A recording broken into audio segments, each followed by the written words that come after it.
What? I'm just trying to get into the atmosphere of the book. Hello everyone, it's Introvert who is still alive and still continues to have a book talk with you. And today I want to share with you the biggest disappointment of this year so far. The book which starts in an absolutely amazing way as a mysterious, gothic, dark story in Victorian era. In the middle starts to fall apart just as the corset of the main heroine under the fingers of her love interest, and at the end turns completely into a crushed Belladonna berries. Hereby I give you Belladonna. 19-year-old Signa is extremely unlucky and considered to be cursed. When she was an infant, her parents died while holding a party. Aha! And people call me boring for not going to these parties. It's like the second book in a row, and the party ends as a complete disaster. So who's boring now, huh?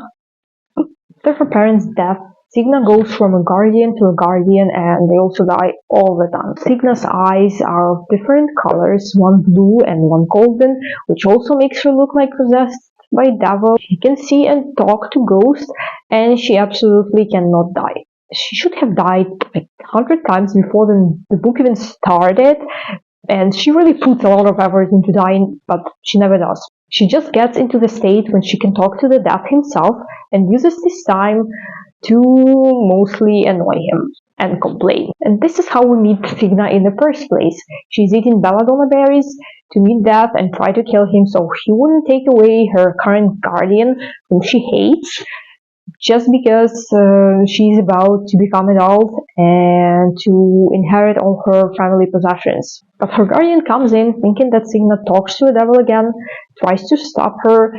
She accidentally pushes the woman and kills her.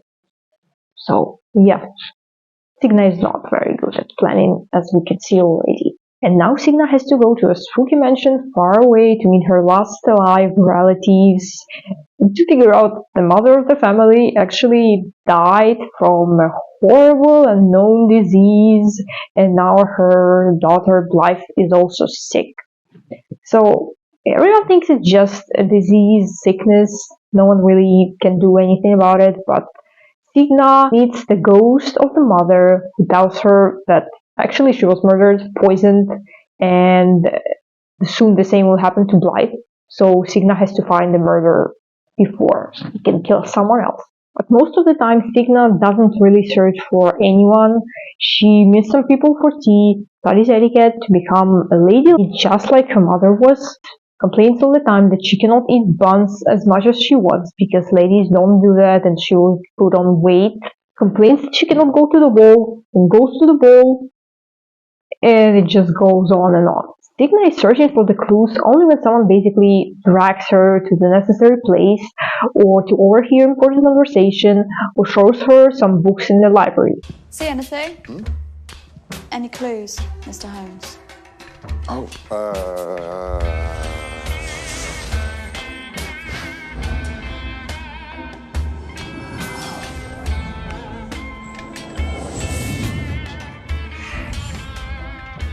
And here are the suspects Signa has.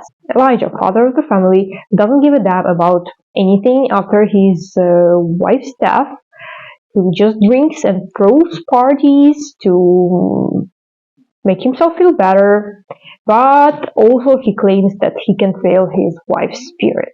Elijah's brother, who is angry at him because he stops taking care of family business, the club, and also brother was upset about Elijah's marriage in the first place long time ago. Blythe, who most of the time just stays in her bed, cannot talk, and therefore cannot help with anything. Brother Percy, who is reluctant to talk to anyone and therefore appears only on a couple of pages. Housekeeper Marjorie, who definitely has some secrets of her own, just Signa etiquette and prevents her from going to the places where she tries to get. Do I need to mention that during the whole book we know basically nothing about all these people to guess who the murderer is?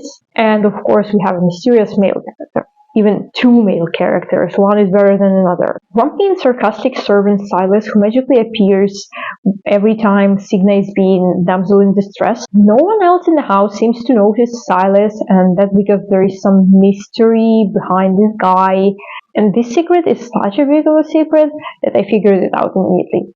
But Signa, of course, will struggle till the end of the book. And we have Death, who is a reaper made of shadows, covers his face, and who has been obsessed with Signa since she was 2 months old, so he thinks about her all the time and even neglects his duties because of her. Signa's relationship with those two showed her as a completely windy character, as all the time she goes from "I hate you that you took everything from me and I don't want to see you ever again" to "Where are my Belladonna berries? I need to die in Seaguy right now." And also there is a lot of, "Oh, Silas is so handsome," but Death is better. Death is definitely better.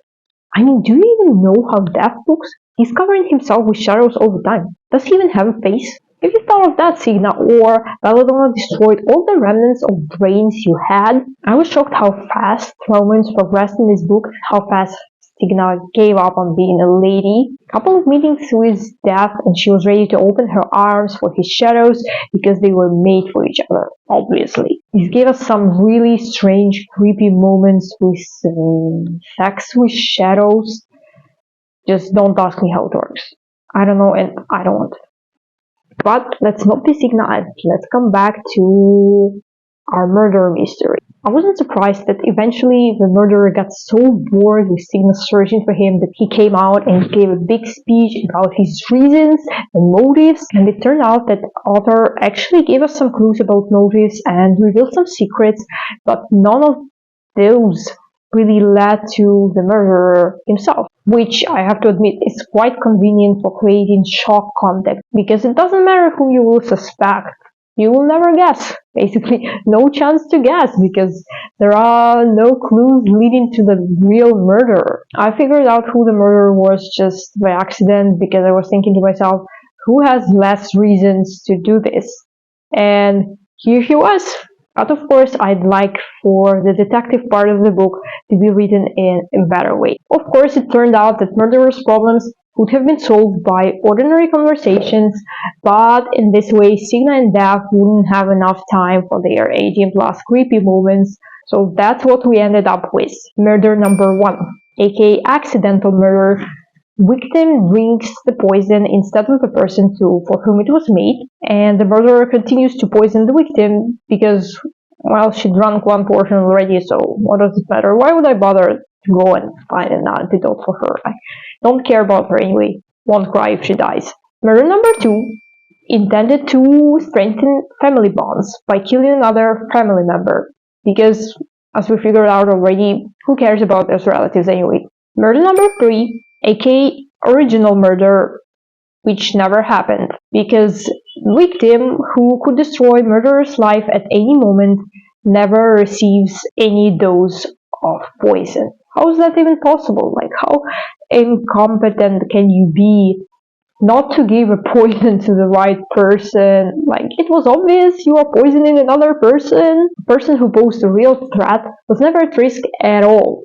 And instead of really trying to kill her at least once, murderer went completely crazy. And just guess what happens at the end of the book. Another murder, which Signa has to solve again in the next book, Foxglove. Should I mention that this is the reason why I have no intentions on reading Foxglove ever? So to summarize, what we were promised with again: dark gothic atmosphere, old mansion, a murder mystery, death, ghosts, and what did we get? Basically none of this. Thor! Odin's son! You had one job. So I'm absolutely not thankful to Instagram for this recommendation, because I just really want to read a good fantasy book for a change. If you've read Belladonna, I would like to hear your thoughts about this book, so leave your comments and see you next time, hopefully for something better than this.